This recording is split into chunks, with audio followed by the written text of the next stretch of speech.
Welcome to the T-Hud podcast. I'm Moby. I'm Marty. And I'm Leland. Episode 4. We made it. Listener has hopefully stuck with us. Well, if you made it through episode 3, we're very happy that you're still here. Absolutely. I think you deserve some sort of Medal of Honor. Yeah, that was a little lackluster, I think. Yeah, not our best moment, but hopefully... I feel like you guys will get better this time. Oh, Marty with the ego. Well, I mean, I hope you guys at least enjoyed the content of episode 3. We weren't very upbeat about it. But maybe that was just because of the source material. Well, like the Hulk, you know, our power is in anger. So when we're enraged at each other, that's when the best podcast comes. That's right. So... and anger is not a topic of this episode, but I think there are going to be a couple little segments of, how do we say this? Intense discussion. That's a good, I like planning this. Intense discussion. I'm going to take it 2-on-1, just the way I like it, but here. So, but to start us off, a little bit of banter. So I've got something movie related, or actually more correctly, movie to TV, which I'm excited about bringing up.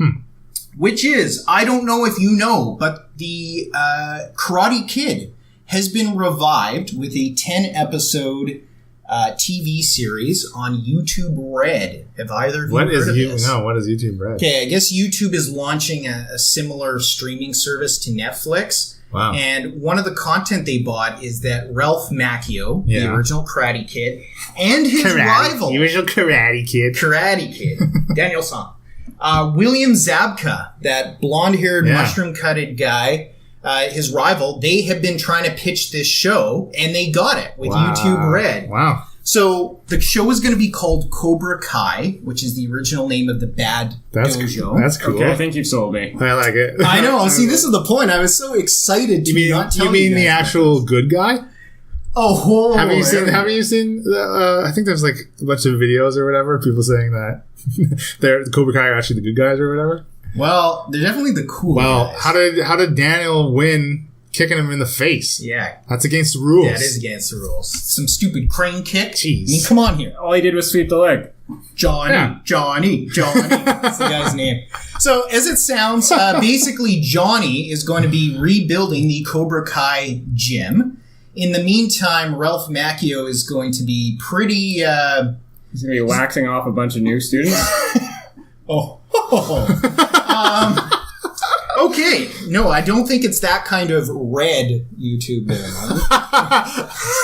There's a U in there. Yes, there's a YouTube Red. Don't get the red before the... You know, that might be bad naming on their part. Yeah, you may have people going the wrong... They might be going to Red too.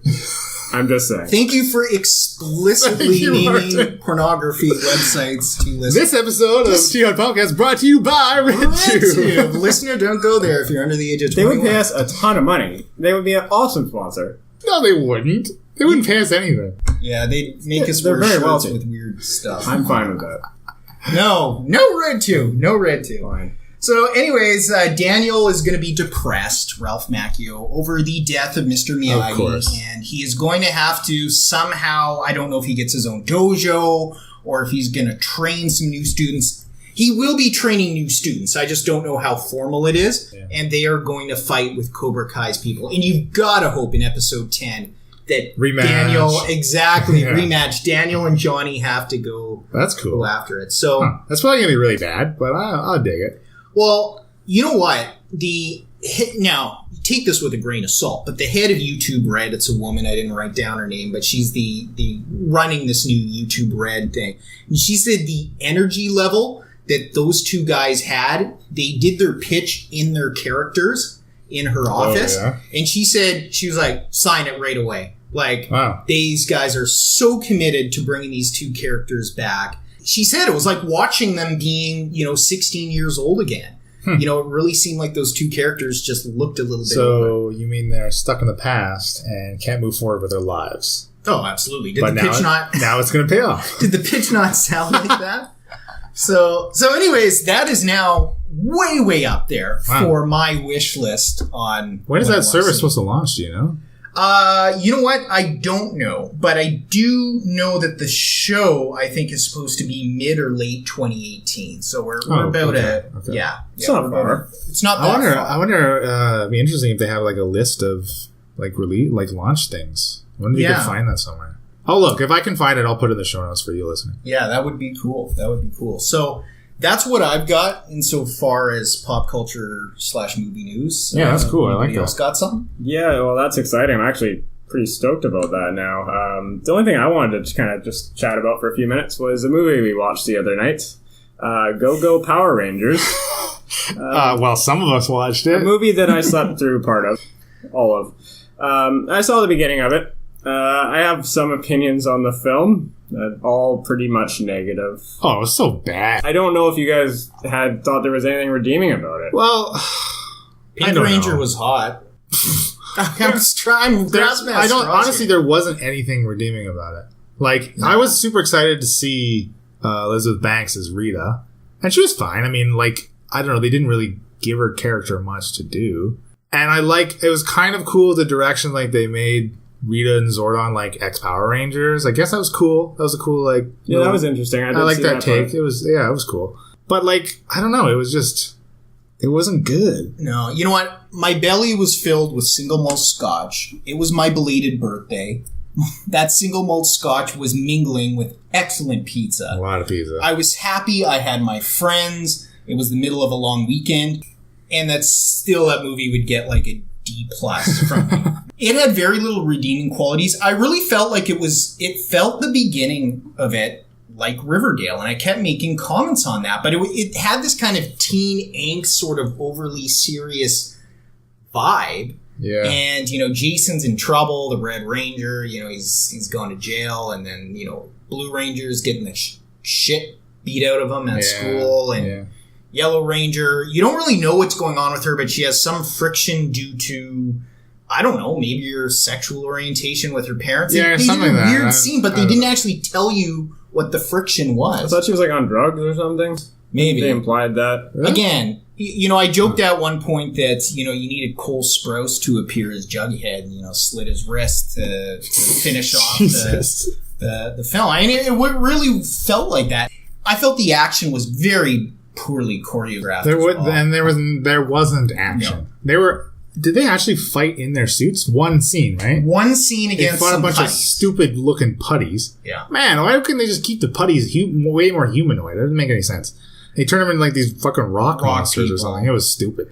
Yeah, it didn't make a lot of sense. It was bad. It was super bad. And I didn't have high expectations for it, but I don't know. I thought it was going to be cool. I saw some of the shots of their new suits, and I thought they looked kind of cool, but they didn't do it for me. And over at the end of the day, they didn't do it for me.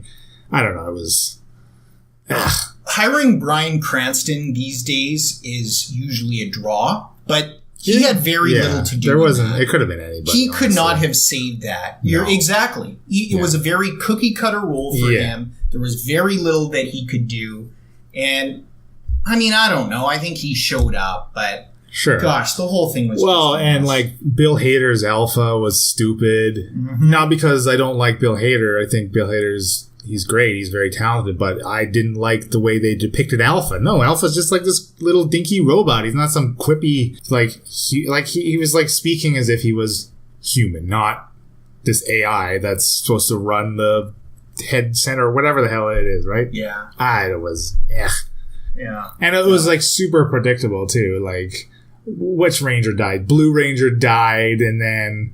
Blue Ranger died? So they set it up where Zordon was trying to get them to morph, to open up the morphing matrix, or whatever they called it, so he could use the power of the morphing matrix to revive himself. Right. So they set that up right at the beginning of the movie. Red Ranger overhears, they lose faith in Zordon, because apparently Zordon's a dick. And then the Blue Ranger dies, because they go try to fuck up Rita before they can morph, and she, of course, they're at a dock or something. She ties him to a boat and drops him in the water. He drowns. And then they all manage. The Rangers learn the power of love. And then they morph, and then they open the Matrix, and then instead of Zordon saving himself, he saves the Blue Ranger. Super predictable. Leland's making it sound like he's being sarcastic, like they discover love and suddenly they can wear their suits and revive. That's literally what happened. Yes, at the 11th hour, they're like, you're classic. We got the power now because we understand each other. Like, now, this is a stupid question about an even stupider movie, but Leland, in the original series, did the Power Rangers transform by manipulating their suits from within, or did they just get their suits? They have morphers. They have morphers. They literally have morphers. They do have, like, the coins they put in their morphers. But that's... They go, it's morphin' time! And they throw their hands together with their morphers, and the morphers morph. Okay, because They can do it right away. They don't... There's no... because it's a TV show. It's a 20-minute pilot of a TV show. So, yeah, they get the powers. They get their morphers. Zoran's like, yeah, just say it's morphin' time. And they're like, okay, boom. They morph. And then they go fuck up some putties and stuff. And you know what? That is a lot better than yes, what we that's saw. what I wanted. I didn't want 55 minutes of build-up before they morph for 5 seconds. The ridiculousness that by having some sort of weird, pure heart that takes you literally weeks in the show, or several days to figure out at the very least, and that somehow armors you with a physical suit, and then that physical suit goes away if you lose your heart's purity for a moment. I think that's like real life. I think having love and relationships armors us to face the world. And that's something the Power Rangers clearly learned. I slept through it, but I believe it. Just after that statement there, you should know that Marty is married, and he's the only one that is married, because he can make up bullshit. And I'm like currently wearing my armor.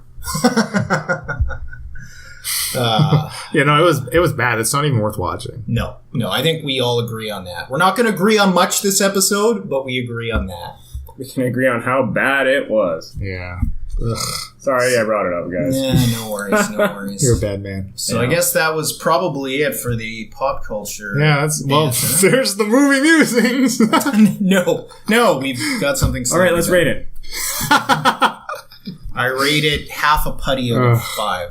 I rate it 3 Z's out of a nap time.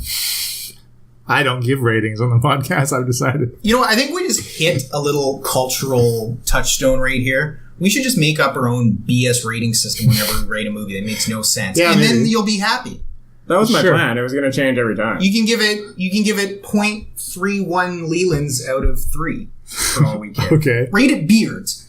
Beards. You give it half a beard out of 5. Yeah, Ranger got a clean shaven out of 5. That's right. Oh, snap, son. All right, let's get out of this stupid banter. I don't want to talk about this dumb movie anymore.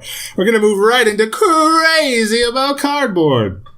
So we're going to talk about today, Moby and Marty here are going to pick a couple of their favorite games that I've showed them from my collection, and ones that kind of stand out for them, and then I will critique them and tear them down for liking it for certain reasons, or boost them up for enjoying it for certain reasons. This sounds fun. I think this is going to define the tone of the rest of the episode. So why don't we start with Moby here? Yeah, well, do you want me to do 2? Or whatever you got. Okay. I mean, if there's one that stands out. How much abuse do you want this episode? I'm going to be facing a lot of abuse later, so I need to make sure it's... No, you guys are speaking positively. I couldn't give you abuse. Well, mine is not a surprise. Leland knew what it was before he even saw it, which is Flashpoint. I just love Flashpoint. It was my favorite game of his the moment I played it, and every game since has always been secondarily to Flashpoint. Really? Now, Flashpoint, what I like about it, there's a few things. It's cooperative based, which is a plus. I prefer cooperative games slightly over competitive games, but it's very original. It's a firefighting game. You are a bunch of firefighters. You have unique talents that each firefighter has. Anywhere from, there's a commander to there's a guy that, hangs around the periphery driving the fire truck, which has a huge water can that just can flood a room, and it's very useful. In fact, our most memorable game, we had a guy play that role. I just really like it. I grew up with Backdraft as one of my favorite movies. It still is. So the content naturally appeals to me. Yeah. And I love how, the fire kind of spreads, and it feels random how it spreads, which is good. Well, yes, you do roll dice to see how it spreads. So that, I believe, is the epitome of randomness. It's the epitome, but you know what? It's replayability. It's got a lot of replayability. Yeah. And, there's a lot of other maps that you can actually buy, too, and different boards to play on. I did not know that. Yeah, there's tons of replayability. I mean, well, that's like any of those co-ops, right? Any co-op that has like the random factor. I mean, obviously, you think co-op, you immediately think Pandemic, right? That's pretty well infinitely replayable.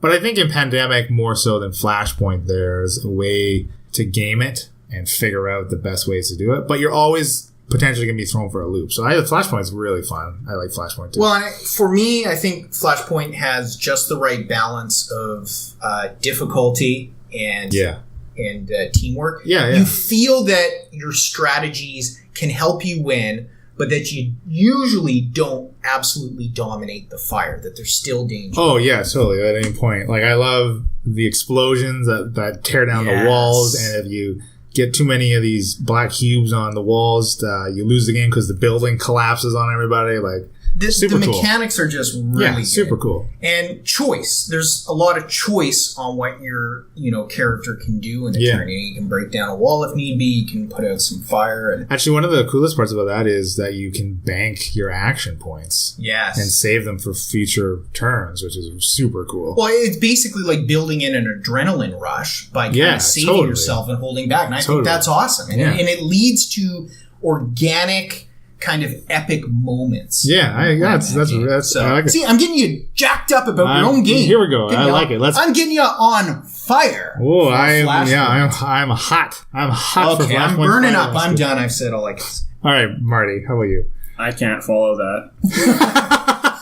All right, well, that was crazy. His ego has deflated, folks. Enjoy while it lasts. Yeah, the one I picked was a Coup Resistance Edition. Yeah. Yeah, it's the only version of Coup I played, but I liked the Resistance theming to it. I just really liked it. It just was like a social deduction game that I felt like I was actually okay at. Maybe that's because of all the skill cards and stuff. It gives you a bit of a bonus towards if you're kind of crummy at lying, which I'm terrible at. I felt like I was actually able to do well, and it was fun. It was competitive the whole time. The games are pretty fast. It's a really enjoyable game. I really liked it. Sorry for interjecting here. Have I played that one with you? Because it's not ringing a bell. Yeah, we played it. So remember that was when you were really bad at it. We played it, you're handed 2 rule cards. Okay. At which point on your turn you take one of like 6 or 7 different actions that match up with a certain roll. So you're bluffing on the rolls that you have. Remember? Oh, okay. And if you gain a certain amount of money, you can spend to make a coup, which gets rid of someone's card. And if you lose both of your cards, you're out. You remember that one? Okay. Yeah, you have like an assassin. And there we go. Yeah. And remember, I always had the Duke. Everyone always has the Duke. He's the moneymaker. Yeah, that's a good game too. Yeah, I really like that one. And the other one I was going to say was TikTok Woodchop. Oh, no. TikTok Woodman. This is not the comedy edition, Mark. No, that's a great game. That is a surprisingly great game. I actually liked it. It's fun. Try to describe it, Leland, and make it sound attractive. Okay, Sell me on TikTok. All right, it's basically boils down to a dexterity game. You got a tree that everyone is trying to chop with an axe. You get 2 chops on your turn. And the tree is made of cores and then little pieces of bark that slide onto the cores. So you're trying to slide the individual cores so the bark falls off, and that's how you get points. It's very simple. It sounds like it would be stupid as hell, but it's surprisingly really fun. And I'm really bad at it, and I enjoyed it. So I'm shit at it too. Saying something. I remember the first time I played it with a friend of mine and her little 5-year-old, and like, I don't think I beat that kid one game. Like, that's how bad I am at this game. Wow. And of course, he's hacking and he's taking like 6 chops a turn because he's a cheater. Of course he is. But no, that's a good pick. That's a fun game. No, that's cool. And you know what? It's interesting. I don't have any dexterity games because I don't like dexterity games. Mm-hmm. I don't really find the appeal to them. That's one type of genre that I just never got into. I don't know. Is that a deep genre? There are actually a surprising amount. There's like this one of the big ones. This game's called Flick 'em Up, where like you're cowboys or whatever, and you literally set up like an old west village, and you're trying to flick at the other cowboys and take them down and stuff. Oh, okay. They actually recently released a Flick 'em Up Dead of Winter version where you're fighting zombies and stuff. So I don't know. I've never played it, so maybe it's really fun, and I just would actually enjoy it. But it never really those type of games never really appealed to me. I feel like this game was I won't even say the name again because I will always say it wrong, just deliberately. I feel like it was just specifically fun because we don't play games like that normally, so it was different. Yeah, and that's why it stood out. Yeah, I like it. You know what? Maybe I will bring up a second game because I'd be interested on your thoughts on it. It's actually the only game that Leland has where I'm undefeated in. He laughs because he knows right away what I'm talking about. I thought you were going to say this one as your favorite, but... No, you know what? Flashpoint really was. But my second favorite definitely is a card-based game called Splendor. Yeah. And what that game is it's based all around different jewels, and you have to get to a certain amount of points. And as you get these jewels, you use tokens to buy them. You can either pick tokens and buy jewels, or you can reserve and get a wild color yellow token, which counts as anything. Anyways, you build up a collection of gems, which then pay. They count each turn for gems that you need to buy higher profile gems that actually have victory points on them. And I'm interested, Leland, in what you think of Splendor, and if you think it's a broken game or a fair game that I just keep getting lucky with, or what are your thoughts on Splendor? I really like Splendor. It's like fun. It's light.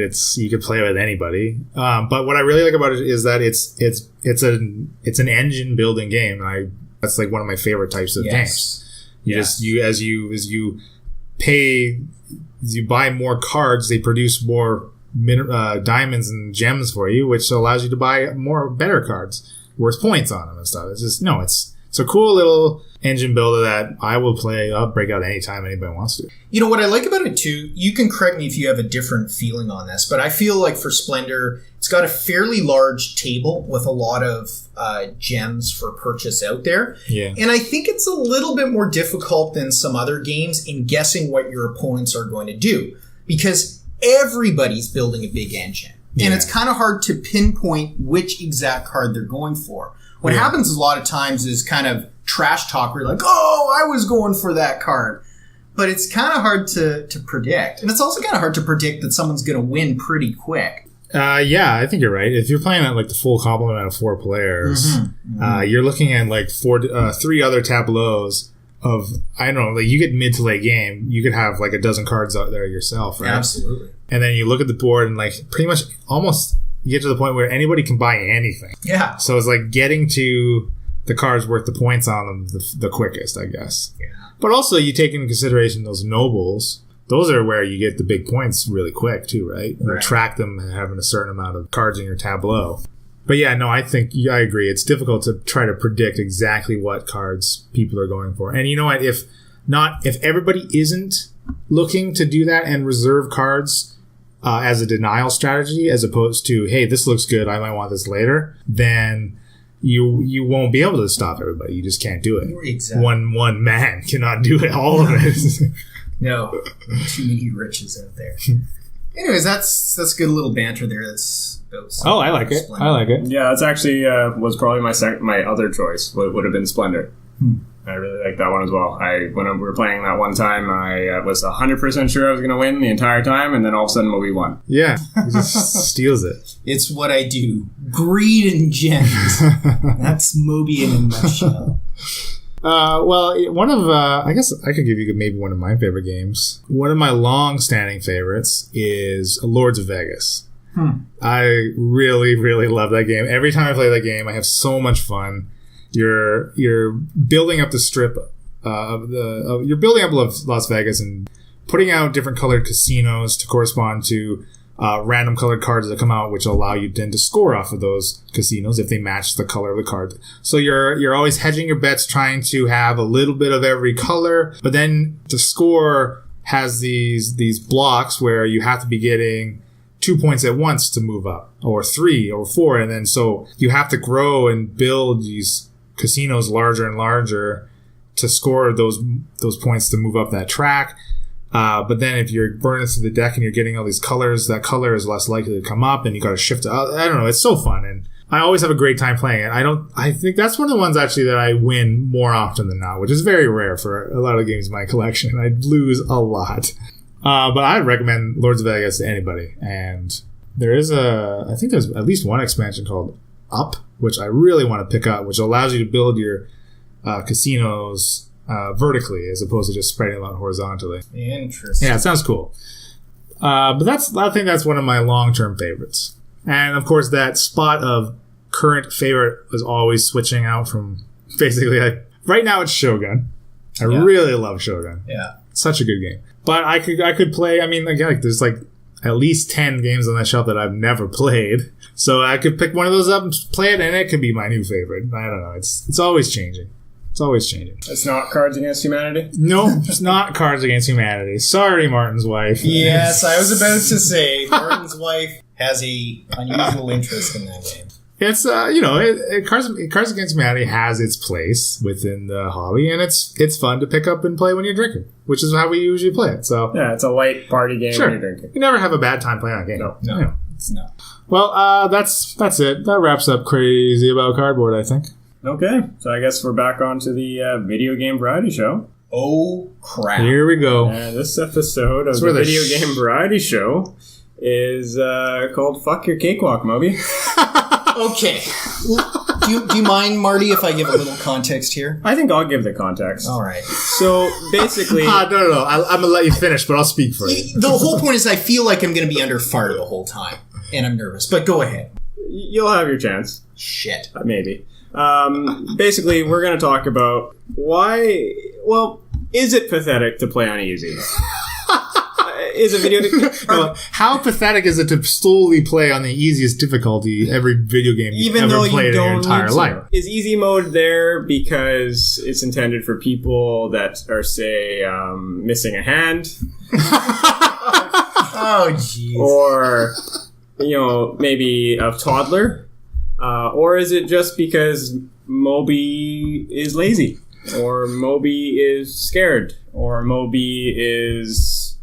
wimpy. Or he's trying to jump out a window right now. Is what he's trying to do. But seriously, though, we did want to talk about the point of and the difference of playing on easy in a video game. Is it what does difficulty mean to a game? And we know that Moby would play almost every game on easy given the opportunity, and we wanted to understand why, and then we want to critique him for that more than we already have. This segment, like I said, was always going to be 2-on-1. So. In my defense, I'd say this. Primarily the games I play for the story. That honestly is the whole reason why I play the game. One that I was playing this week again, and I play about once per year, is not Resident Evil Remake, though for the same reason, the story. That's why I play that one on easy or normal mode, which for now is easy for me, given the amount of times I play that game. But I was playing World in Conflict Soviet Assault for the PC. That was 2007's strategy game of the year. For PC, it is an amazing Cold War game that lets you see a fictional invasion of the U.S. from both sides. There's sympathetic and deplorable characters on both sides. It has excellent cutscenes. The narrator for the American side is Alec Baldwin, which has echoes of Hunt for the Red October there because there's a major submarine segment in the game. I only play it for the stories and for the cutscene, and that the episodes themselves are story-based. So that game has a normal and hard mode. I've only ever played it on easy, all of my run-throughs. So my number one defense is that I primarily play games for the story. And there's some really niche games I have too, like I own all the CSI games that came out for Nintendo Wii, where you're dusting for fingerprints and stuff like that. I only play that on easy, or else it's pretty hard to find a fucking hair that's on some drape, in a gigantic lobby. So, I need a little help identifying where this I suppose the gameplay in a game like that is pretty irrelevant. Like, it's not going to be top-notch gameplay when you're playing the random CSI game for the Wii. Well, yeah. And you know what? The word I would use is tedious in that case, if I were to play on hard mode. Same goes with the Trauma Team and Trauma Center series of games, which I play in easy as well, because it's so fucking hard when you've got, 1 minute to do a quadruple heart bypass to do it on hard. There's a famous T-Hud meme that goes, "How?" when something goes wrong. And that was inspired by drunk Leland trying to play that game on hard. And everywhere he cut was causing a mistake, and he couldn't inject his blue medicine where the blue medicine should go. And I don't like when games go tedious. I have a bad attention span. Okay. So if something becomes tedious for me, even if it's a great game, and that's because I'm trying to bang away at it on hard mode or sometimes normal mode, I'll just give up the game forever. And I'd rather just enjoy the game, enjoy the story, go on easy. So that's my 2 points of defense. Bring it. Okay. I think that's valid. But also, personally, for me, some types of games lend to being more enjoyable through the challenge. Like I think of the God of War series. I love favorite video game series for sure. I think we already talked about God of War 3 God of War being my favorite game from the 6th generation of console. But I have played every iteration of that series, that whole franchise. I've beaten every single one of those games on the hardest difficulty because I enjoy the challenge of those games. I am particularly good at those games for whatever reason, and I take a little bit of personal pride in saying that I've beaten every single, even the God of War Ascension, which was fucking garbage, the worst entry in that series by far. I beat that on hard mode, and that game pushed its hardest difficulty to the point of being cheap and unfair in some instances, where yes, it did get tedious because that was the only way you could beat it in that particular entry of that series. Okay, but Leland, what it sounds like is that you're playing these on hard and frustrating settings just to pump up your own personal ego. And the question is like... Right, but I'm having fun doing it. Really? That's fun for you? Yeah. Hell yeah. I think it's awesome. When the satisfaction you get from defeating a crazy boss monster Hydra thing on the hardest difficulty. Okay. I'll take your word for that. I just imagine you chucking your controller across the room and sweating and swearing and, all sorts of words I didn't even know exist coming out of your mouth. It depends on the game. There's some games that are so challenging, but they're also rewarding when you beat them. Then you have ones that are just broken. Okay. Well, also, you can play a game on medium and still get all the story elements and a decent challenge of gameplay. You don't have the default. I'm not saying I've never played medium. I always play on hard or super hard. But, there are times... hard is my default. There are times when I've got a new game and I'm telling you I'm playing it on easy. Yeah. You've actually texted me like, ugh, that's shit. Moby's going to play on easy again. Yeah, because you're texting me bitching about how hard a part in this game is. that you're fucking playing on easy. You could at least be playing on medium. I just shake my head and sigh. I'm like, oh my god. I couldn't believe that in Resident Evil 7. You're texting me, this part was scary, this part was hard, I can't believe I beat this. And, what are you playing on? Medium. What are you playing on? Easy. Don't edit out this dead silence, Leland. That's not a fair statement. No, that's the dead silence that all the listeners are having right now. You're wrong already. There is no plural listeners. There is one listener. My apologies. This is your bad preparation. We are getting personal now. Oh, man. Okay, Resident Evil 7 was hard, even on easy. I will defend that. It was a difficult game, yeah. Here's a question I have for you, though. We all hate Resident Evil 4 because we played it to death at our little Wraithons over and over. And I know both of you have played it and I think beaten it on professional. Many times. Yeah. Why? A game that you hate. That I know that you hate. Well, stop putting words in Leland's mouth. I do not hate it. I don't hate that game. I just bet it was one of my favorites. I'm just not going to sit down and play it for 5.5 hours in a row to complete the entirety of it. Okay. I could sit down and fire it up right now and be perfectly fine. And you'd enjoy that? Yeah. Yes, I would. Because I wouldn't be playing all of it in one sitting. Okay. But given that we played it for years and years and years, and it's easy to get sick of it. If you were to play it right now, would you put it on professional or would you go normal? I would put it on professional because my default setting is hard on every game anyways.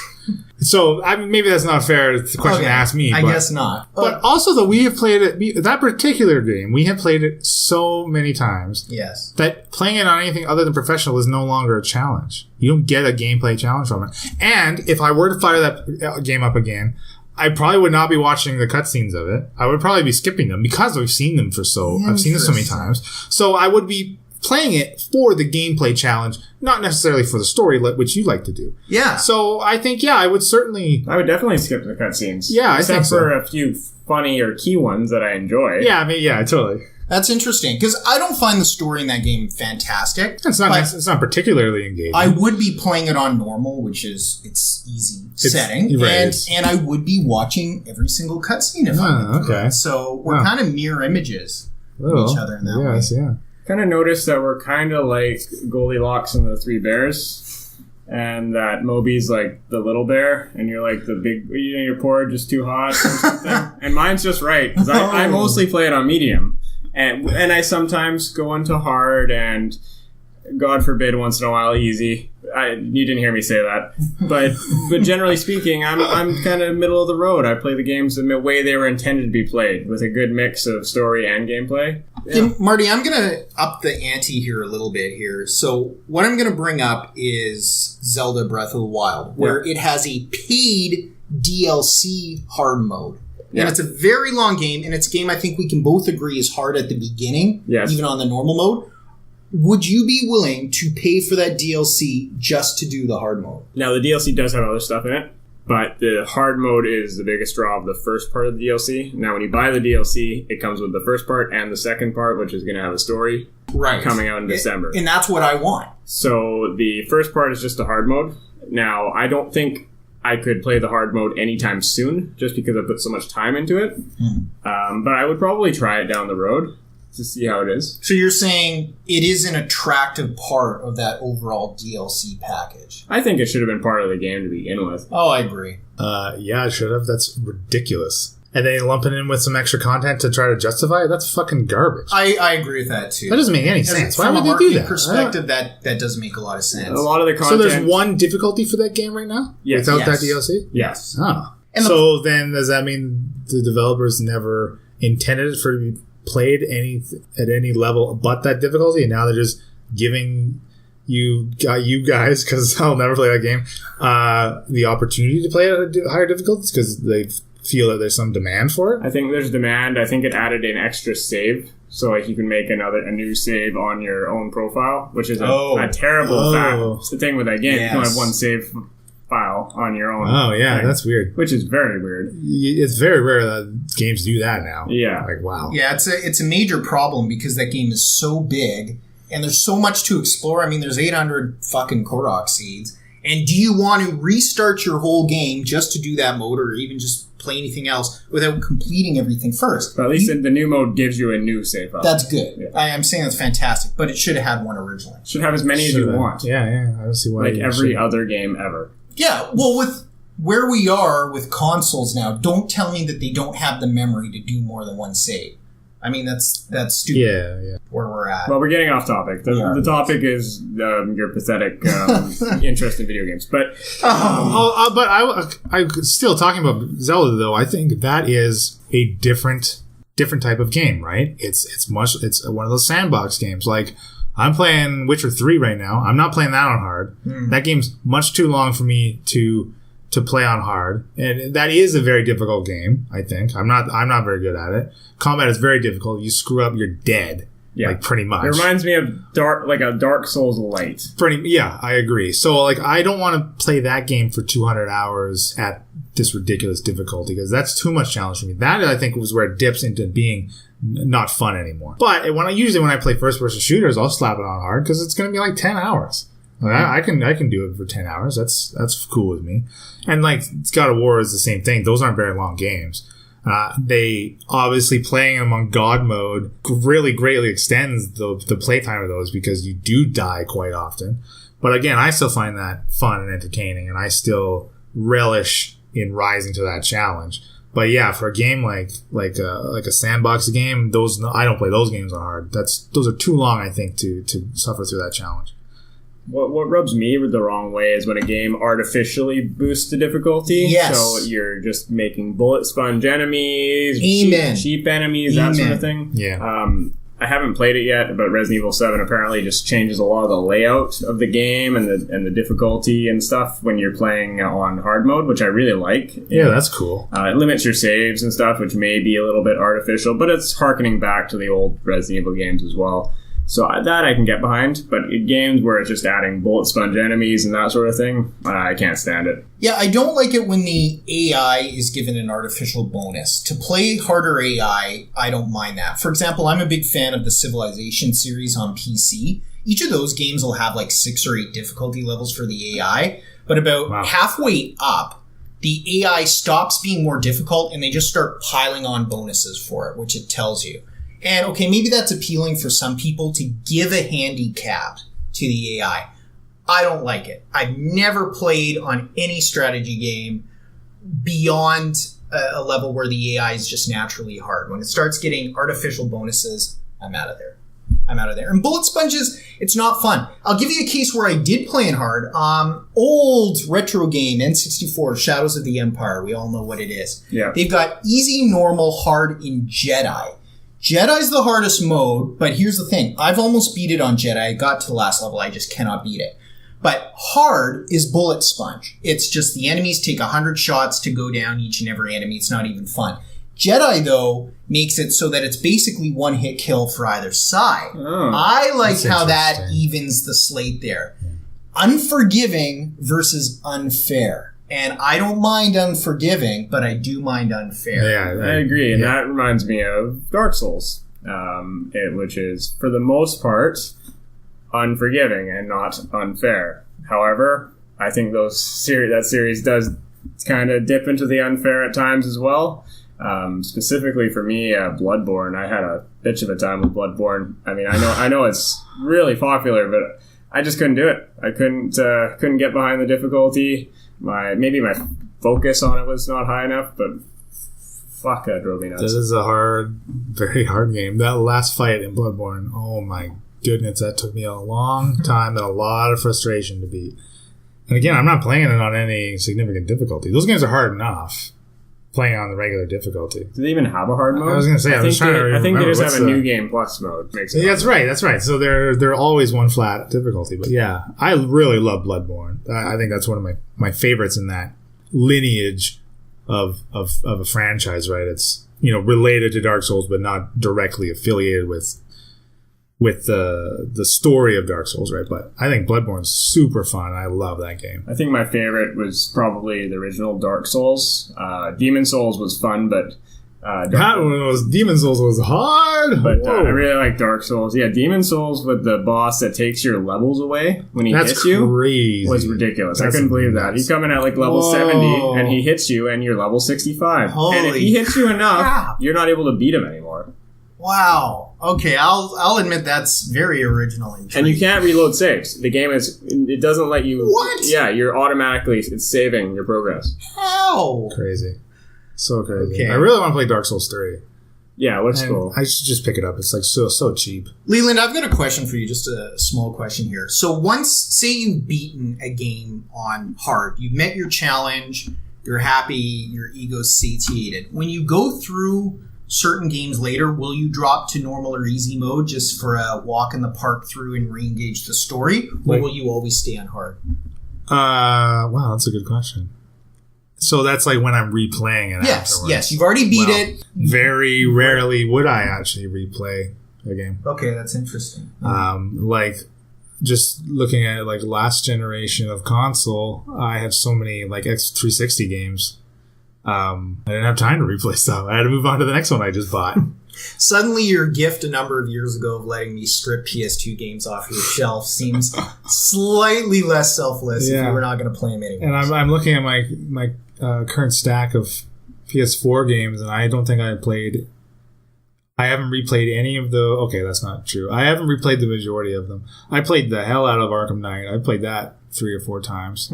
I've restarted Bloodborne about a dozen times. I beat it twice, I think. And I'm working through the DLC for it, but yeah, so I rarely replay a game, I guess. Maybe when I hit that big difficulty, I'm done with it.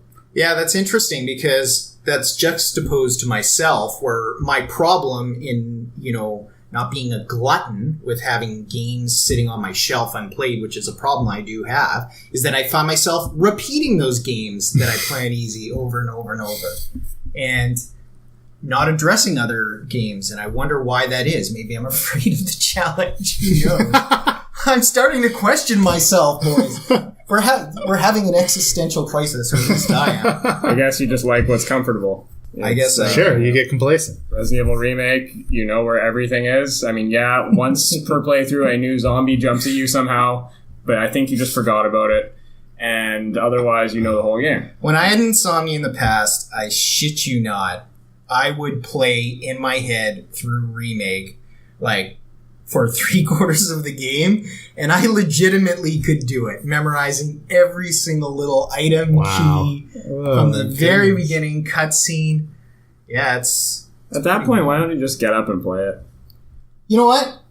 I guess, yeah, why don't I, right? Maybe that'll break the insomnia a bit. But, you know, I have my tradition. I start it every Halloween. It has to be beat by my birthday the following June. So... but we digress. I like that tradition.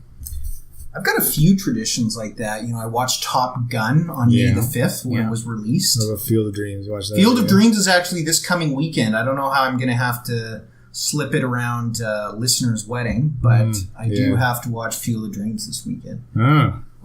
The Field of Dreams, I could go on a tangent here, but it's kind of sad. So why watch it at the specific time that I do? So I don't think it fits with the podcast. I think listeners are going to tell me if I'm in the wedding party or not soon. Who knows? We really need to know, listener. Listener, yes. Today's podcast, we've given away the advertising rights in order to give that time to plead for listener to let us know what the hell is going on. That's funny because when this episode drops, it'll be after. So, listener, we did our best. I'm sorry it failed. We tried. He's no longer a listener. We will replace him. We will rebuild him. We have the technology. Faster, stronger. Anyways, I've got one more thing. Just like the feeling of overcoming that adversity and mastering the game, like achievement points. Like, that's a pretty big thing. I mean, that's kind of related to the difficulty, going back, playing it hard. It kind of gives you that motivation to replay it. It does, yeah. I don't know if you ever do that, Moby. You ever play a game to get the achievement points or anything? Only if they're functional. Only if they deliver something that helps you in your further playthroughs. I'll give you a game that I'm playing right now that does that well. Plants vs. Zombies. Plants vs. Zombies, because crazy Dave, after you beat the game once, you start really piling up the money and you can unlock... First of all, the game does become more difficult. Dave starts picking a number of your seeds. But what happens is you start earning money, which you can use to unlock better seeds, and it keeps driving through a playthrough, even though it gets more difficult. Okay. So that's probably the best example I have. Yeah, but I mean, that game is infinite replayability. I would not replay it if it did not have those expensive seeds. You wouldn't play it just to play it, just because it's a much fun game. less. Very rarely. I might pick it up and do a level or two at a time. Interesting. You know, I want my cattails. I love those. Yeah, but how do you not have them all already? Because maybe I'm too slow in clicking the coins as they come, and I don't spend enough time in my Zen garden. The plants are withering away. That's stupid Zen garden. I'm trying to think of another example, but it's kind of eluding me. Oh, okay. The Rogue Squadron series of games. I own them for N64, and I own 2 for GameCube. Those, by going back, by getting your silver and gold medals, which is very difficult, you have to meet a number of criteria, you then unlock new fighters. And you have to stack up a bunch of golds in your playthrough to unlock everything. I will do that. Okay, so the reward of doing it itself isn't enough for you. You need a tangible reward. Bang on. Okay. Bang on. Oh. Makes sense. Okay, so you are capable of playing on a harder difficulty. I do surprise occasionally. Yes, I am capable of. That's kind of what I want. I just kind of wanted to know that. Is Moby capable? And I guess he is. I am capable, but I usually don't. You're very handy capable, yes. Oh, wow. Thank you. Listener, you know, in his or her wheelchair there, she's very offended by your handy capable statement. Why? Handy capable is very positively motivating. Okay. Let's just hope that listener cannot hear or see. just listens to vibrations on the screen. But still rate and review in iTunes, listener. Yes. Just know where a 5-star is to Cliff. We have a Braille-friendly website. Yeah, we'll figure that out. Anything else you want to add to that, Marty? No, that's about it. I think we're good to move on to movie musings. Movie musings. And we're going to discuss Hollywood in total. No, we're not, but close enough. Superhero movies, which now dominate Hollywood. Specifically, we're going to discuss current and potential future slumps due to superhero movies. What we've got in a number of cases, we've got the Marvel Cinematic Universe, which is huge. We've got the annoying little brother, the DC Cinematic Universe. We've got, the X-Men universe. Yeah, I'm trying to think if there's even a fourth. Would you consider Deadpool as kind of having a universe for some? Deadpool is related to the X-Men universe? Yes, but okay. See, I didn't know if he was kind of on his own, and that's where his umming and ahhing. So, at some point, we're going to get duds, and I think most of us would agree that DC's had a number of duds, Marvel fewer. Certainly in the Spider-Man franchise, there's been some major duds. So, what creates these duds is... Yeah, but I mean...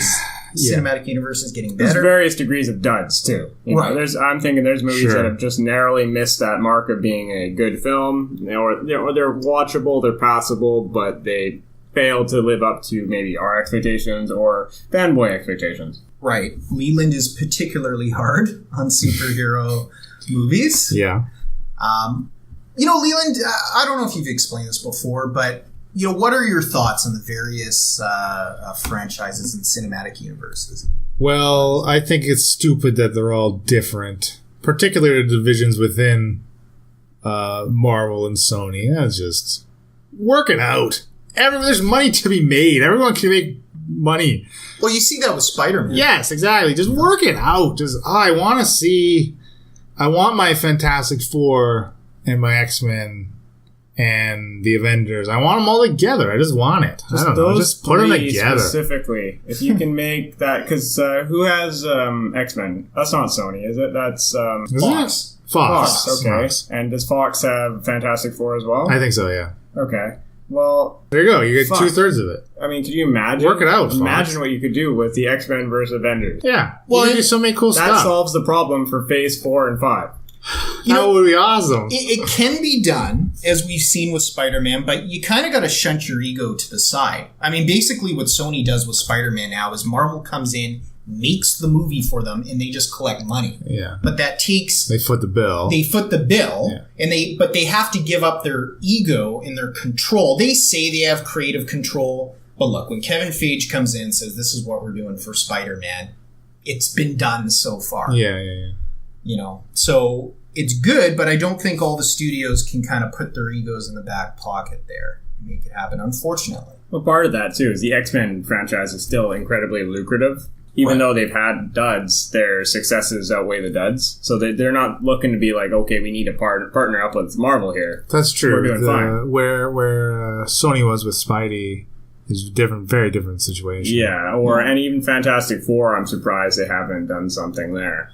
Well, I wonder if just sell the rights. Like, how are you gonna make money off of another Fantastic Four movie now?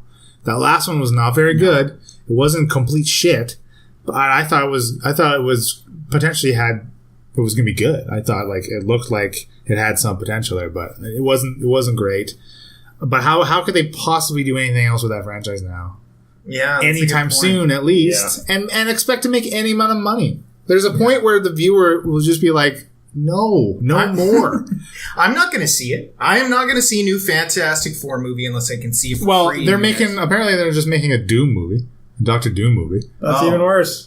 So I don't know. I don't know the details. But it's just. But if they introduce it's called Doom, a Fantastic Four film or franchise, and it's connected to the Marvel films, now suddenly there's some interest. Yeah. Because now Iron Man is going to be in a limo with all the Fantastic Four guys, and he's not ready to give him a hug yet, but they're going to earn that hug. Okay, you know what? Let's start digging through this. Well, now Chris Evans could be Captain America and reprise his role as Johnny Storm, and sure. And he would he put on a suit. And you just have to pretend that Okay, but we all know that Evans is trying to... That's a joke, right? Okay, because Evans is trying to get out of acting, not increase his acting. He wants to not act anymore. You've signed him on for 50 more films. Listener, if you're listening, Chris Evans basically wants to get out of acting. He's said on a number of occasions he wants to be a director and be behind the camera and just transfer out. But he's such a damn nice guy that every time Marvel says, we want you to be Captain America again, he's like, oh, Jiminy Crickets, I'll do it for you, pals. Well, he's also getting paid millions of dollars. Oh, yeah. He's not doing him a favor here. But he's not, earning as much as a small country like Robert Downey Jr. does off of every movie. So let's tackle I'm really interested to hear from you guys, specifically on the Marvel Cinematic Universe. Are there any true duds? Does a movie for the Marvel Cinematic Universe dud for either of you? No. I'm going to say no. Duds. But I have some that I think missed the mark. There are lots of weak links. The weakest link in general is probably the Thor franchise. Yes. But the new one has, I think, hope. It has a lot of potential. Right. Other than that... Thor shouldn't stand on his own. That's the thing. So with Thor Ragnarok, he's not standing on his own. No, it's perfect. I think exactly. A standalone Hulk film would be difficult now too. I think putting them together is Yeah, I think it's. And I think there's something weird they can do a standalone. They actually can't make a movie called Hulk. Yeah, that's the biggest thing. They don't have the standalone rights, but they have the rights to put him with the Avengers. Weird. It is weird. It is weird, and you can tell they're kind of pushing it as far as they can here. I mean, they've got a buddy cop movie basically going on. I think it's the smartest thing they could do. I mean, it's going to revitalize Thor's character. Yeah. Right? And it's going to... The whole Ragnarok movie is leaning towards the Guardians aesthetic, right? The old 80s thing. Well, and as I've told you guys previously, 80%, according to the director, 80% of Thor Ragnarok is made up, is ad-lib. That's a lot. That's almost hard to believe. It is almost hard to believe. But if it hits, I think it's going to set a new trend. It is the shortest running Marvel movie to date, though. Okay. Has the shortest run time on an album, apparently. Have you read anything about the trailer they've shown for the upcoming Avengers at the Comic-Con and that sort of thing? Anything? Yeah. Yeah, I could pretty well recite what happens without seeing it. So... Have you read that movie? No, I have not. So I'll give you a mild spoiler from it. Okay. And how the Guardians get introduced. Sweet. They hit Thor with their spaceship.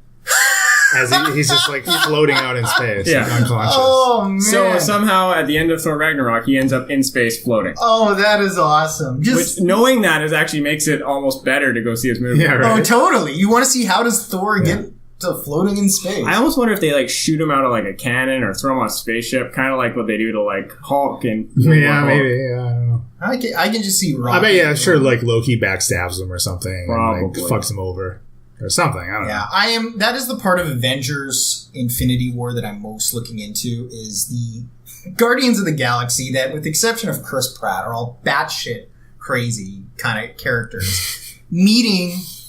You just start to make up the interactions in your head. Yeah. Does Star-Lord, hit on Romanov or something like that, Yeah, you don't know where they're going to go. What happens when a fucking talking raccoon starts spouting off to Robert Downey Jr.? What is he going to say to a space raccoon? Yeah. Who knows? Who can write this stuff? The bigger question is, in the next one, Groot's going to be a teenager. Yes. Do we call him a tree-nager? Oh, Jesus. I'm cutting that out. Sorry. So I agree. Thor, weakest string of Marvel movies by far. I also thought Doctor Strange didn't do it for me. I like Doctor Strange a lot. I didn't like as much as I should have, as I wanted to. But I like the other one, I think, is Iron Man 2. Oh, yeah. Iron Man 2 is definitely a low point. Basically just let's set up the Avengers. Not better. Well, and then to that point, so was Captain America: The First Avenger. That entire movie existed to set up next phase of movies, right? So that's certainly weak. Age of Ultron's a bit weak. That one. Forgettable. That was a weak one. Yeah. It is forgettable. I think Forgettable is about as bad as Marvel's gotten so far. Yeah. I think we can agree on that. They haven't made an absolutely terrible movie that just everybody hates. That's true. Unlike DC. I could sit down and watch any of their movies and not be angry or bored or whatever. It's just some are much better than others, and some are a little bit disappointing. Yeah. Right. Yeah. Well, let's hit up a cinematic universe that has pretty much been in a slump since its impetus in many people's minds. The DC universe. I'm very interested in Leland's take on what went wrong with the DC universe, you know, in his mind, because that would be Zack Snyder. End of discussion. And I'm interested in what Marty thinks too about the DC universe. But, well, I think when you compare them to Marvel, the problem is that they never had a plan like Marvel did. It's a good point. That's what it comes down to. They didn't have this huge, ginormous plan for a shared universe rollout. But they wanted one. They want one now, and they're behind the 8 ball on it. Yes. And so far, they've done a mediocre job of building that their shared universe, in my opinion. I think a lot of the direction with some of the current characters they're taking are interesting, but maybe too different for the general viewer, I think. I mean, you go all the way back to like Ryan Reynolds in Green Lantern. Like that movie was really bad. And that was 2011, I think. When did all the Marvel stuff start? Around that time, right? Well, Iron Man 1 is considered the first MCU. In 2008. Yeah, 2008. Well, actually, wouldn't it be the Incredible Hulk which came out before that? That's part of the MCU. Incredible Hulk's after Iron Man. Oh, is it? Yeah, I think it was okay. a year after. Year after, yeah. Oh. Yeah, I don't know. I don't know what they're doing. It's just like what was before all that stuff though? What was before Green Lantern? That for DC? Yeah. Well, you had their Batman trilogy from Nolan, and that tied Batman up, right? Yeah. So other than that, DC wasn't doing true. much. Their films were that you didn't have it like most of their stuff was on TV, right? You have the Flash, and all that was kind of happening just around that time. That's true. It started up. And other than that, that stuff was good. That TV was good back in the day. And the other Superman was like Return of Superman, which right? But with Brandon Routh. But their films didn't kick off until Man of Steel. Yeah, that's true. That's right. And I liked Man of Steel. I liked Henry Cavill as Superman, and I didn't mind the darker tone. There's lots of criticism for that movie, which I agree with, but I enjoyed it. I thought it was much better than what critics panned it for. Yeah. You know, the 2 movies I haven't seen yet for the cinematic universes that I really need to, I have not actually seen Man of Steel, and I haven't seen Doctor Strange, so I need to look those up. Honestly, you don't really need to see either of those movies. Okay. Like, legitimately. I think Man of Steel is interesting just to see your viewpoint on, you know, where, like, the biggest criticism on that, there's a few. One of the big ones is that he doesn't stop this fight from basically destroying a city, and it kills thousands of people. Right. And they lead into Batman vs. Superman, right? That's a big plot point. And I feel like that wasn't intended. I feel like that wasn't probably it was thing. They just wanted to go for the big crazy set piece. It was making that film was reactionary. Yeah. So which was smart. For sure. And the other thing in Man of Steel, too, is he kills Zod. And he's snaps his neck to save some civilians as Zod's trying to laser beam. And Superman is so much a Boy Scout. Like, he would do almost anything to not do that. Yeah. And so would Batman. But honestly, though, I'm okay with it because he is not yet the Man of Steel. Yeah. He has not become the Man of Steel in that movie. And I will argue that even in BVS, he still has not become the Man of Steel. I agree. And I think I say that just because of solely the depiction of Superman in that. So in BVS, he was like everybody hated him, right? They thought he was this false god bullshit. And what annoys me is like in some of the trailers for Justice League, like now they're showing, now he's dead. Everyone's like missing him and like, we miss you, Superman. And they're putting up fucking effigies for him. Maybe because he stopped Doomsday. Yeah, I could understand that. I guess he died. He died for our sins. Yeah. He is the true Christ. Because, listener, it's all an allegory, isn't it?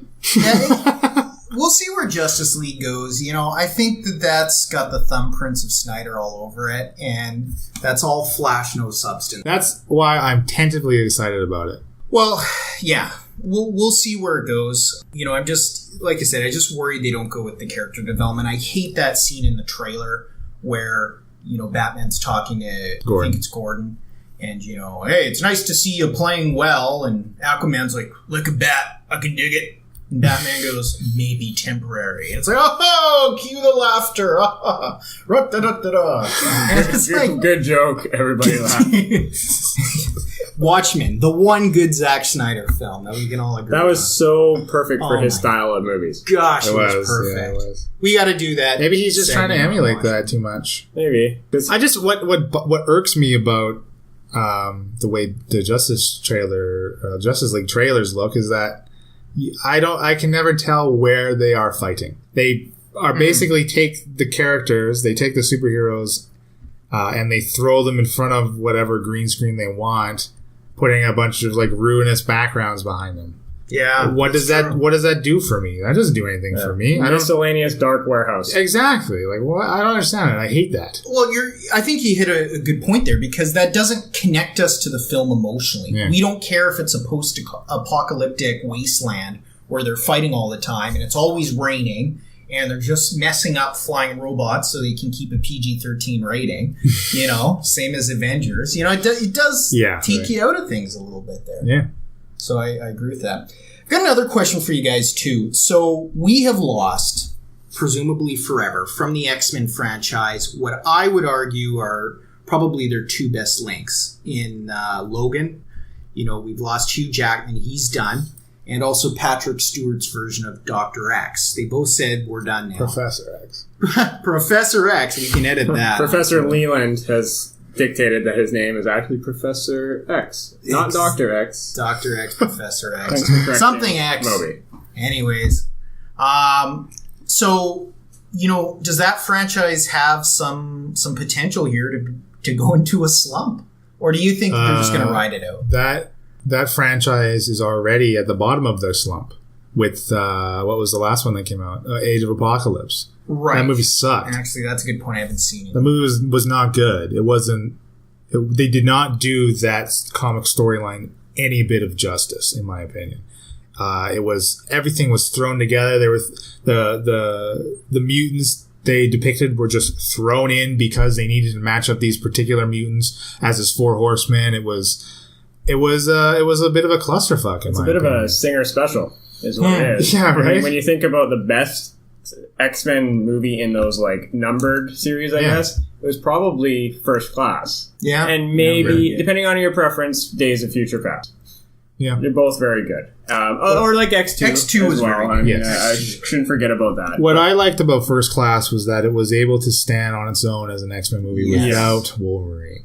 Yes. He has a scene. Sure, he's got a cameo, but he's not... That's a good scene. But he's not centric to it like he was in Days of Future Past, which is why Days of Future Past was cool. I also like that they didn't play up the fact that he was going to have a cameo, and it wasn't a big part of it. Unlike Age of Apocalypse, where he has a cameo, and it's stupid. It's not good. Yeah, it's pretty poor.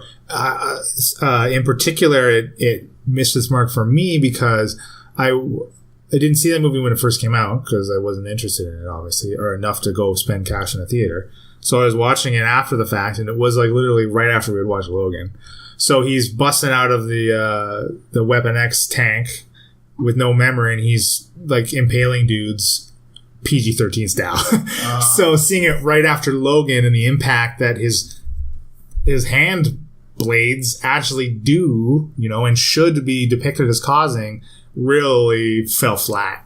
Yeah. So it's very unfortunate the timing of that. That's a topic we're going to have to discuss at some point, the PG-13-ness of Hollywood and how that's detracting from certain films.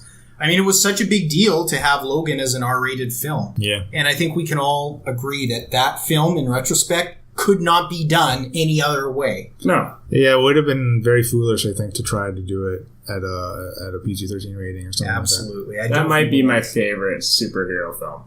Oh, certainly. I really like that. It was very enjoyable. It's not a choo-choo. Yeah, that one was fantastic, and I honestly thought it should have been Oscar nominated. Well, I guess we won't find out until next Oscars, right? Yeah, but I just don't hold out a lot of hope because, it's a superhero movie, only Heath Ledger was legendary enough to get an Oscar nod for that, so yeah. That's a tangent there. I kind of want to go back to Batman vs. Superman. Sure. Because when that first came out and I first saw it, I was very critical. I was very negatively critical about it. Yes. And since I have changed my tune a little bit, and the reason it was so negative, it was it was out and viewable around the same time as Civil War was out. So inevitably you're going to compare the two. And I have since watched the uncut version of Batman vs. Superman. Way better. I gotta Such a difference.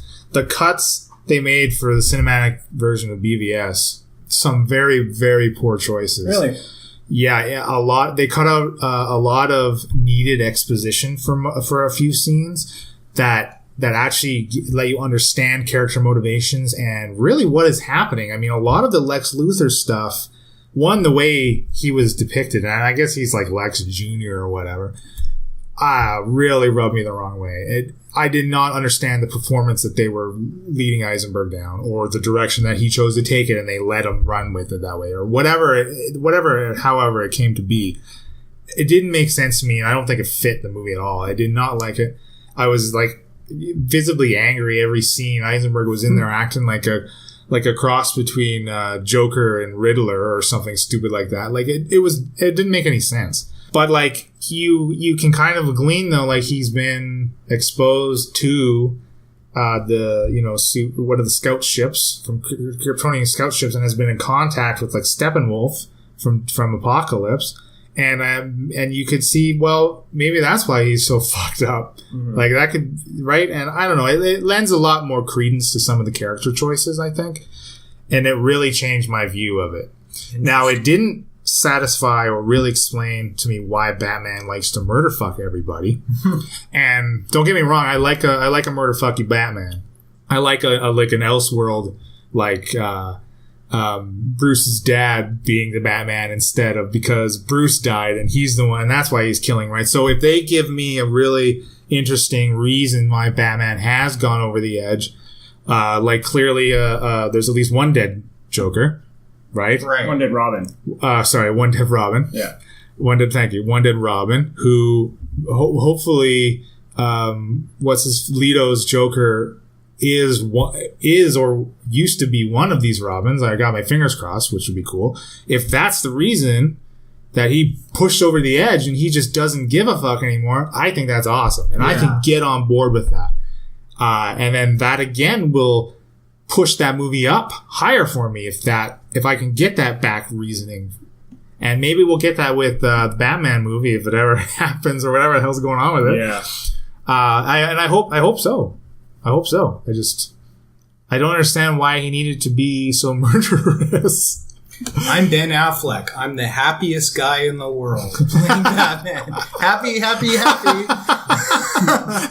If you've seen recent interviews, you know what I'm joking about here. It's weird. I think that thematically, and I think a number of the superhero franchises have held back on kind of bold moves like that. Yeah. Bold thematic choices. That's Marvel's problem. Oh, absolutely. That's something I wanted to throw to you guys as well, is does Marvel play it safe too often? They've found their comfort zone, and I think they play well within it. I don't think they ever go outside of it anymore. And maybe that comfort zone is quite large, and there is a breadth of different style movies that they can put in that zone, but they don't go out of it. No, it's still in the zone. Like one of the complaints with Civil War was, compared to BVS, there was no consequences. Yes. Right? I mean, even Rhodey didn't even die in Civil War. No, you can tell he's going to make a recovery. Yes. They should have just flat out killed him. He should have just died. That would have made a big difference, I think. Yes. Yeah. It would have been hugely impactful. Not because I hate War Machine or Don Cheadle's depiction of James Rhodey. No, I think he does a fine job for what he's given, the screen time he's given, right? They just should have killed him. Yeah. He's like one of the quote unquote expendable characters they could have got away with doing it. Yeah, they really have a problem with not bringing enough gravitas, enough depth to emotionally to their films. Because you know what? Honestly, I thought Michael Keaton, I know we're going back to Spider-Man here, I thought he was a big enough guy to put as the enemy that there was no way he was going to die. I was happy he didn't. I brought that up a couple episodes ago. Especially with the direction they took with his character within the known relationship that Peter generally has with a specific villain, such as Green Goblin, right? So knowing that he's stepping to fill that role, he's not gonna die. He's not gonna die, and you have no feeling, when you see any of these films. But I'm fine. I'm totally fine with that because I don't think Spider-Man: Homecoming is the movie to have done that, right? Sure. Civil War was the movie to do that. Yes. Very much so. And okay, well, look at with Age of Ultron, where they introduced Scarlet and Quicksilver and they put Quicksilver in there just to kill him. Yeah. Like that was the role he played in that movie. Yes. And it was not impactful. Not at all. Because we had never seen him before. We had already seen him being evil, and now, oh great, he turns side because, Ultron's a megalomaniac, crazy robot thing. Of course you're going to side with people fighting that, right? So you had no ties to him. I think there was much more ties to War Machine to make it impactful to knock him off. Sure. War Machine being a long-running character, and also that Quicksilver, we'd already seen a version of Quicksilver in the X-Men franchises that was better. Yeah. And that, totally. Now you got a Quicksilver that being the weakest part of the Avengers, who has had maybe 30 minutes of screen time, he's been a partial villain mostly, and no one cares. Yeah, and he does have a nice act of heroism, saving Hawkeye and the kid, right? Yeah. But all resulting in his death. But again, it was that sucks. So Avengers 3 and 4, they have to start killing people. They have to. I hope so. I was honestly really expecting or hoping, maybe hoping's not the right word, but they could have killed Cap in Civil War. I mean, I guess it doesn't go with the direction that they're moving everything, obviously. Because if Cap gets killed in one of these Avengers films, and we start thinking about Winter Soldier becoming the new Captain America, that does change the landscape of the Marvel Universe. And is that how far they're going to go? I hope it happens, personally. I know that Sebastian Stan, who plays Winter Soldier, has been signed to an epic movie deal. I don't know what he's on. I wish they wouldn't release that information. Yeah, because that does kind of spoil that at some point. I think so too. So, I mean, that's another argument, I guess. There was one more thing I wanted to say. You have to wonder if they're going to just kill off Tony Stark at some point. Yeah, so I'm over Robert Downey Jr., honestly. I'm fucking over Iron Man. But what I was going to say, for the Infinity War movies, Thanos is too powerful a villain not to kill a lot of people. Yeah. A lot of people should die. Yeah. Like, if they're going to, kitty glove that or whatever... I think alone that could make us have a very bad experience with those two films. Maybe. If we're out of Avengers Infinity War Part 2 and still there's no real gravitas except some broken buildings. Well, inevitably people are going to die, right? They got to start killing characters. They have to, and it's weird. We're almost begging Marvel to emotionally connect us to these movies, to make us shed a tear, to make us care again. Yeah. And from a marketing perspective, I think if they keep going along this play it safe track, I think you're going to see not suddenly, but slowly audience numbers drop off, and that the films are going to make less and less money because people are going to wait for it on Netflix. They're not going to care. Because it's just going to be one forgettable movie after another. And sure, there's good action and decent sound editing and whatever. But as movie tickets continue to be more expensive, we need more Marvel. Like, I'm sorry, we need more. Yeah. I have one counterpoint to that, and that is the Fast and Furious franchise. What more do they give you other than bigger cars and more cars? Being chased down by a submarine. And The Rock, going back to work every time. But they're different movies. I know, but it's all set in there, Fast and Furious, and they don't really up the ante every time. It's the same franchise doing the same thing, and they make more money every time. Yeah, I see what Marty's saying there. I haven't seen Fast 8. Yes, but we're not now going to the theater to see Iron Man 10. No, that's true. But we have seen Iron Man in 10 movies. It's like yeah. And I mean, there's a whole other discussion there. I think Robert Downey Jr. dominates the creative process too much. And I think that's caused issues in the past. Well, I think with the Marvel characters now moving into Phase 4, we are at this position where killing them is very meaningful. Yes. I want to see Chris Evans' Captain America die on screen, and I want to cry because I will. And I want Winter Soldier to cry over his body. Yes. Like, let's get some... Now, that was another thing I very much disliked in BVS, was they killed Superman. Why would they, quote-unquote, kill Superman? One... his death on scene was not impactful because throughout most of that movie, he's hated and painted as the bad guy. I mean, even if you're looking at which much of the movie was framed through Batman's point of view, Superman is the ultimate enemy, right? Because that was very much a Batman movie. That was not the sequel to Man of Steel. No, right? No, it's definitely Batman. So, but they killed him, and I got no problem with killing him to Doomsday. Doomsday, which is another conversation of how terrible Doomsday's depiction was. But when I see Superman die, I want the relationship that he has, the BFF relationship that he's formed with Batman over a movie, 2, 3, 4 movies, to be impactful to him and to Wonder Woman. This love triangle thing that they often have. But they have no connection in BVS. Superman is now just dead. Now it boils down to, oh shit, Bats thinks there's this huge thing coming and now they don't have their strongest protector. That's what it came down to. That is all it was. It really missed out on me. I wanted that connection between the three of them. I mean, they're the trifecta of DC, for God's sake. They should be forming the Justice League together. Very disappointing. I think I don't understand. I don't really understand the decision because, okay, so Superman gets his little nightmare with a K, they call it, right? From Flash. He gets the warning. He sees the vision or whatever. At that point, he believes Superman is the greatest threat because he doesn't see there's nothing off-world except for the demon things. I forget what they're called. The parademons. So, okay, he's taking care of Supes because that's what he's got to do. He's got to prevent the apocalypse. Now Supes is dead. And then he goes and he visits Lex in jail, and Lex tells him there's still something coming. So now he's like, oh shit, I still got to put together this team of all these files I have. Why couldn't that have just been the thing? Like, you know, they have the Martha moment, right? And they both humanize each other, to one another, forming this bond.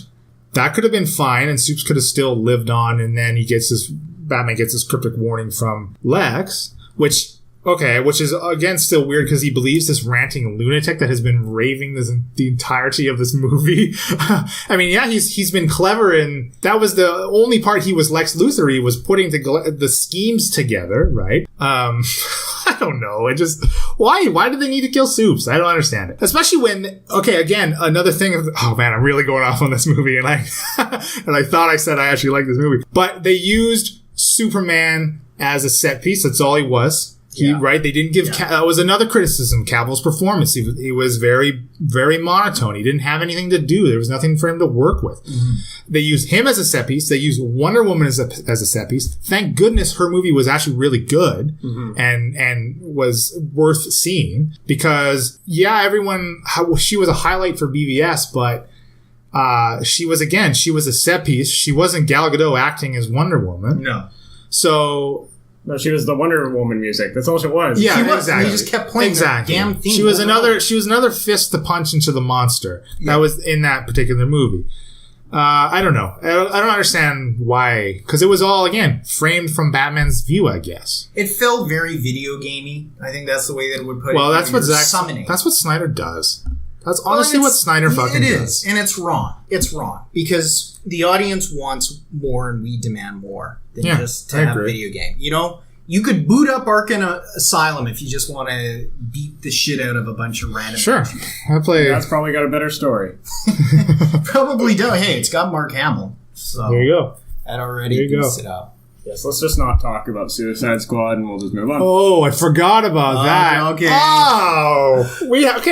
Talk about missing the mark. Not understanding what makes something good. So fucking bad. It was so They bad. think they can put Margot Robbie in some short shorts and fishnets and think they can make fucking movie? It almost worked. You know what? It almost did.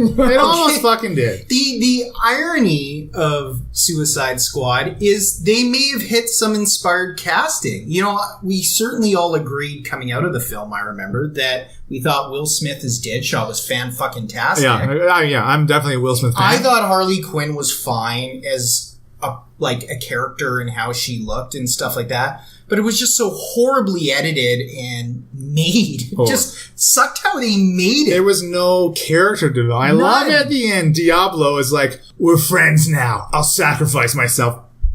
I'm paraphrasing loosely. Yes. Fuck. Oh, it's more of a music video than a movie. Yeah, totally. I honestly think they got to editing and they went, oh shit. They realized what they had on their hands. Completely misused Jared Leto. We'll get that get that in a moment. And they just tried to play classic rock songs that would make you feel happy. And they played them one after another, like trying to, make a mixtape. And just like, oh, this will cover up because you're happy hearing the music. This will cover up how bad of a film we made. Yeah, not good. Gosh, it was bad. And, I was really looking forward to Jared Leto, and he was in so little of it. And you could tell almost everything he did was on the cutting room floor. I can't even make a judgment on if he was even a decent Joker. He had nothing to do in that. Yeah, I do hesitate commenting on his depiction of Joker for sure. He's mad. I mean, he's so choked because what he did wasn't shown. Yes, exactly. Okay, but then was there a need to put Joker in it at all? No, I think you should have maybe just referenced him. Joker exists in this world. He has a hand in all these pies. Yeah, but we don't need to see the hand right now. Then put him in the new Batman. Because they're trying. The entire movie was an introduction to like half a dozen characters. I didn't need one more thrown into it. No. I don't know. So, because again, it did not do that character service. Are they planning on making a sequel to Suicide Squad, or is it going to be? I don't know. Was it actually successful? Yes. I'm sure it was successful. Yes, it was financially very successful, even. So, can we agree that every character, every secondary character, was terrible? Yeah, I'm pretty sure they were all bad.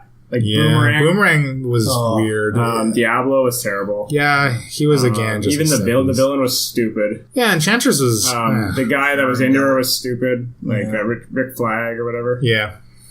Just everything. I don't know. I'm a gruff American soldier. U.S. Killer Croc. Oh yeah, that was. He was the worst one. Yeah, he should have just beefed him up. He should have just Hulkized him. He should have been Abomination or something. Yes, he needed to be much bigger. So I wonder why did they do that? What are they paying all their money to Will Smith and Margot Robbie? I think it was just very poorly directed.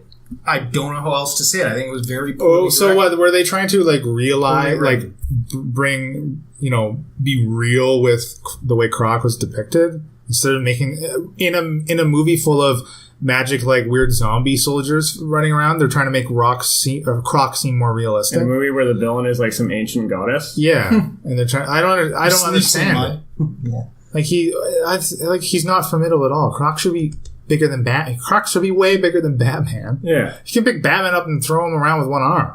That film is the definition of dodged a bullet in Hollywood because they are lucky. They need to count their lucky stars. They made money. Because that movie should have tanked, and if it did, nobody would have said, oh, well, that was a good movie that, should have made lots of money. Now, Devil's Advocate, I've talked to quite a few people who aren't comic book fans, and they like that movie. Yeah. So I remember coming out of it, and I'm like, you know what? That movie was fun, but not good. Yeah. I felt the action sets are cool. All the action stuff's all right. And I mean, I don't know. I don't understand what they were going for. What were they trying to do? How is this help build the DC cinematic universe? Well, it may by accident. Other than linking, now introducing Joker and linking them directly to Batman. Yeah, it may by accident help them build a bit because I know, Margot Robbie, she's getting her own spin-off film, which is Harley Quinn, which she's writing, producing, leading, directing, best boy, gaffer, everything. They've just given her the film. We should be getting a Deadshot film because really? I hope so. I thought Will Smith was good enough, his character, that he deserved his own spin-off. That was a comeback role. I was like, this is the Will Smith I grew up watching as a preteen. I don't know. Maybe I didn't care that much. I don't think any of the characters in Suicide Squad are strong enough to have a solo film. Harley Quinn should not have a solo film. If she did, it would be a lot of Harleen Quinn, doctor as a psychologist. And I think it would come out Harleen Quinn, medicine woman?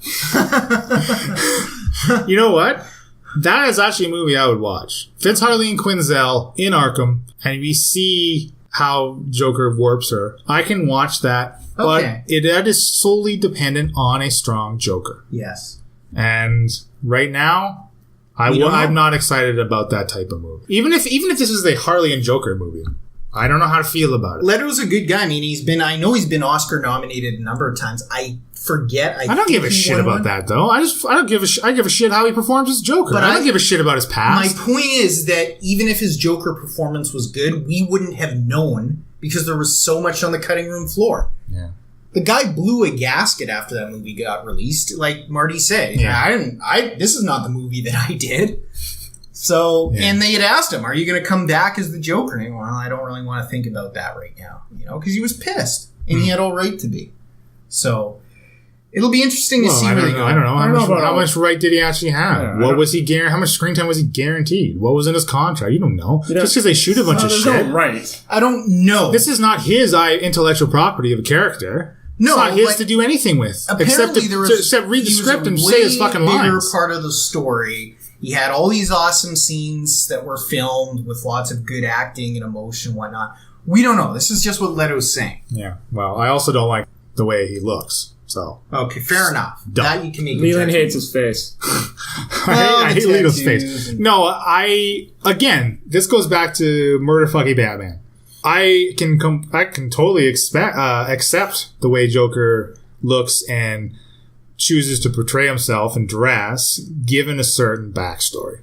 I can live with that. If he's supposed to be a younger second iteration of Joker, like maybe back to the Batman thing, maybe Batman finally killed the original Joker, and that from then on he started just not caring about killing criminals because Joker killed that Robin. I'm fine with that. And then this is now a Joker, a JJ. This is Joker Jr., right? A younger. I don't know. You know what I'm saying though, right? I can accept certain changes with certain backstory information. Right. And I can sit well, even if I don't like it, if I don't particularly enjoy how something is, if there's a reason for it to deviate, I can accept it. So is this just going to be a movie of juniors? We're going to have LJ and JJ? Well, see, that's what... They're going to be fighting DJ? That's Batman Jr. That's what's stupid. Yeah, they can fight Damian Wayne. I'm okay with that. That's what's stupid about Batman vs. Superman. Why... Just because you got an old Batman, why does everybody else got to be the second generation of these characters?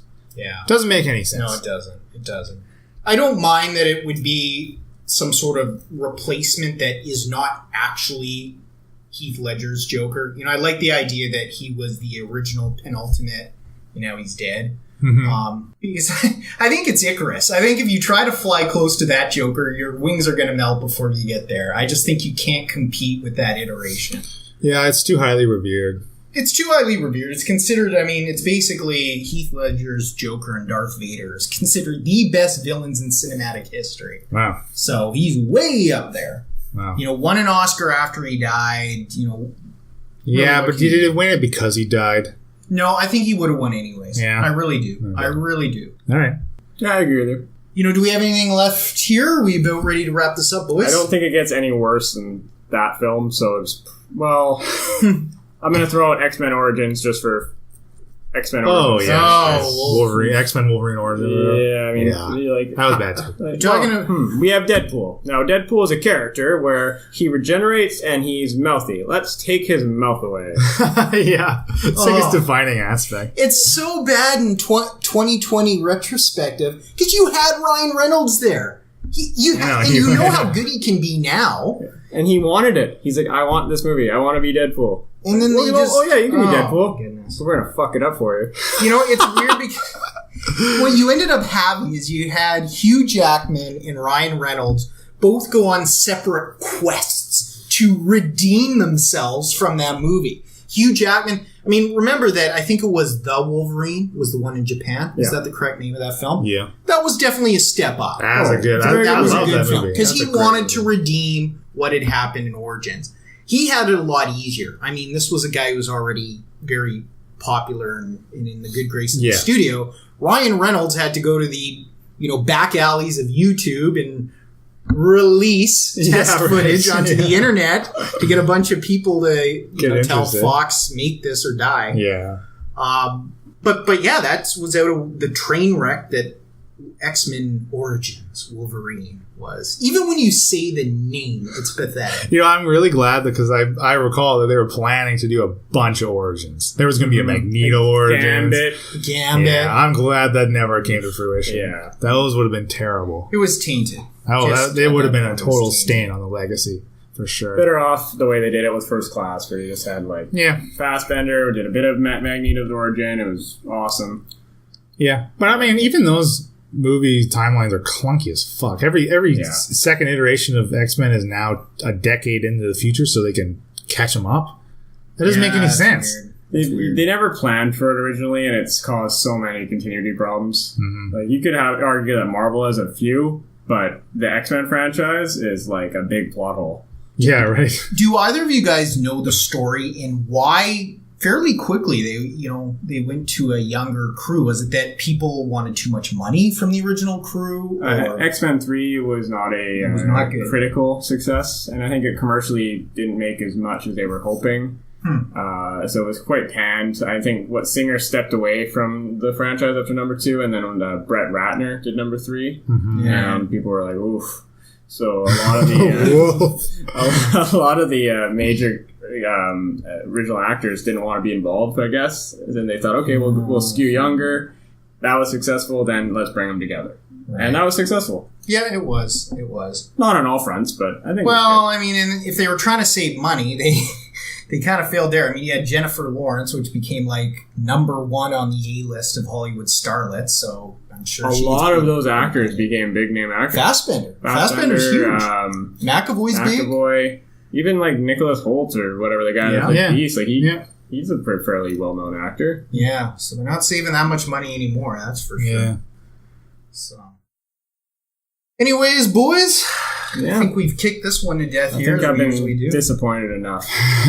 This is a really long episode. It's a somber note, but we'll end there. But before we do the formal ending, Leland. Yes. Okay. So you can find our website at ttpopcast.wordpress.com. That's where you'll find all the show notes, any links, that we talk about in the show. You'll find them all there. If you want to check out some of my writing, you can go to lelandsteelfiction.wordpress.com. You can find our podcast. We're on iTunes, we're on Stitcher and SoundCloud. Go give us a review, give us some ratings. We want your feedback. We want to know what you guys like, what you don't like, what we can change, what we can improve on. The usual. The usual starting stuff. Stop you there. You said you guys. You just mean what? You guy, right? Like, you guy. Listen. Damn it. Or girl. Or what you identify as. Yes, listener. We want your feedback, listener. Whoever please, you are. Please. Well, this has been Leland Steel. And Moby Telio. And Marty. Thanks. Bye. Thanks, listener.